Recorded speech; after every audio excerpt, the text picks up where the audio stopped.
এই সম্পর্ক যখন আমি বলি যে আমি করব না তোমার সাথে হচ্ছে যে আমার তো বিয়ে হয়নি, আর বিয়ে ছাড়া এগুলো তো হচ্ছে যে খারাপ, এগুলো করা যাবে না, এটা শরীয়ত মোতাবেক তো হচ্ছে যে পাপ। ও বলে আমাকে একটু একটু পাপ করলে কিছু হয় না, আর এই পাপ তো কেউ দেখবে না, তুমি আমি জানবো। আল্লাহর কাছে আমরা তওবা করে মাপ চেয়ে নিব নামাজ পড়ে। হাই হাই ভাই, জনপ্রিয় কণ্ঠশিল্পী নোবেল তো এবার ধরা খাইছে, এমন জায়গায় ধরা খাইছে মাইনকা সিবাই পইরা গেছে ভাই। এই তো কয়দিন আগে হের বউরে হ্যাঁ তালাক দিয়া একেবারে সিঙ্গেল হয়ে গেছে, আবার কয়দিন পরে দেখলাম আরেক মাইয়ারে সিঁড়ি থেকে টাইজনা নামাইতাছে, অনাবার আরেক মাইয়া কোর্টে গিয়ে হের নামে মামলা করছে। হ্যাঁ এদি কি শুরু করছে, নোবেলের নামে পর্নোগ্রাফি আইনে মামলা করে কোর্টে আসছে এই দরদি মা।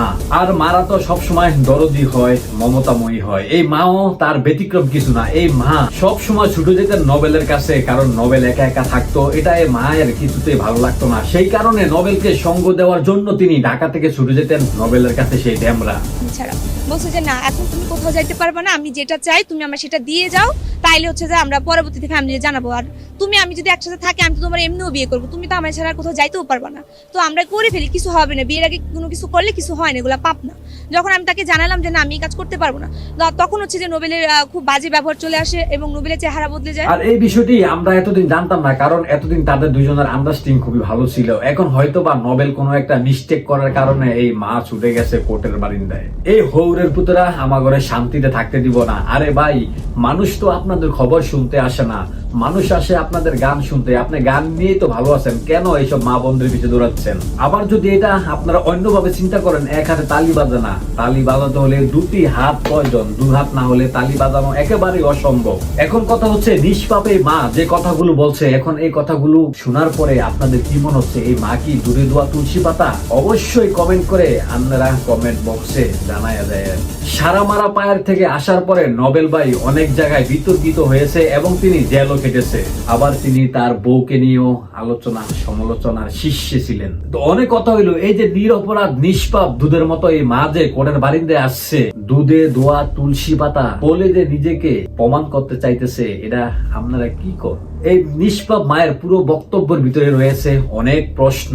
হ্যাঁ, একলা একলা যাইতো গিয়া নোবেলের কাছে সেই ডেমরা। আমি আবার ডেমরা যাই, তার সাথে দেখা করতাম, নোবেলের ফ্যামিলি জানতো, ইভেন আমার ফ্যামিলিও জানতো, যেহেতু আমাদের এঙ্গেজমেন্ট সম্পূর্ণ হয়ে গেছে, সেই ক্ষেত্রে তো নোবেলের আম্মা নোবেলের ফুল ফ্যামিলি আমাকে চিনে।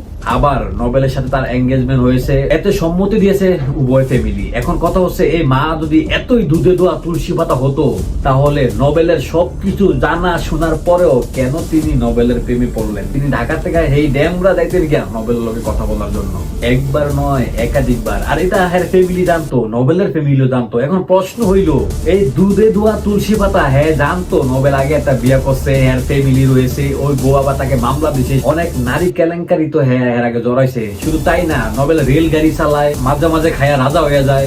আর এত কিছু হ্যাঁ জানার পরও কেন নোবেলের কাছে আইছে? এটা কি আপনাকে মনে প্রশ্ন জাগে না? হ্যাঁ আগে আমি বলেছিলাম, সারা মারা পায়ের থেকে আসার পরে নোবেলের পা যেন মাটিতেই পড়তে দেয় না। এখন আপনারা প্রশ্ন করতে পারেন, ভাই সারা মারা পা কি? সারা মারা পা হয়েছে সারে গামা পা, ইন্ডিয়ান রিয়েলিটি শো সারা মারা পায়ের থেকে কিন্তু নোবেল ভাই আসছে। এর আগেও তিনি গান গাইতেন, তিনার কণ্ঠ ভালো, তিনি দারাজ কণ্ঠের অধিকারী। বাংলাদেশে আমি মনে করি অপ্রতিদ্বন্দ্বী তার দিক থেকে, তার যে কণ্ঠ। যেমন বিশেষ করে আমি আরেকজন কণ্ঠশিল্পীকে ভালোবাসি, যার কণ্ঠের পাগল আমি, আসিফ আকবর। বাংলাদেশে যুবরাজ বলা হয়। আসিফ আকবরের কণ্ঠের আশেপাশে যেমন কেউ নেই, নোবেলের জায়গায় তার কণ্ঠের আশেপাশেও তেমন কেউ নেই।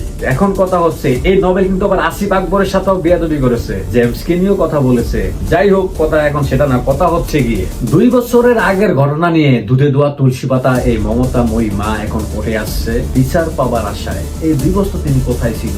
আরে ভাই, এটা তো এমন না যে আগে যা হয়েছে কিছুই জানে না, মিডিয়াতে হয় না, গোপন ছিল, সবকিছু জানতো, তারপরে কেন আসলো তিনি? মমতাময়ী মা হয়তো এটা ভাবছে যে আগের গুলার বেলায় যা মন চায় তা হয়েছে, কিন্তু আমার বেলায় একটু ব্যতিক্রম হতে পারে, কারণ আমি যেহেতু স্পেশাল, আমার ব্যাপারটাও স্পেশালি নিবে নোবেল। এখানে কারো কষ্টই ছোট করে দেখছি না, তবে কথা কিন্তু একটাই, ভুল মানুষ বেছে নিলে গল্পটা ভুলই হয়। আল্লাহ হাফেজ।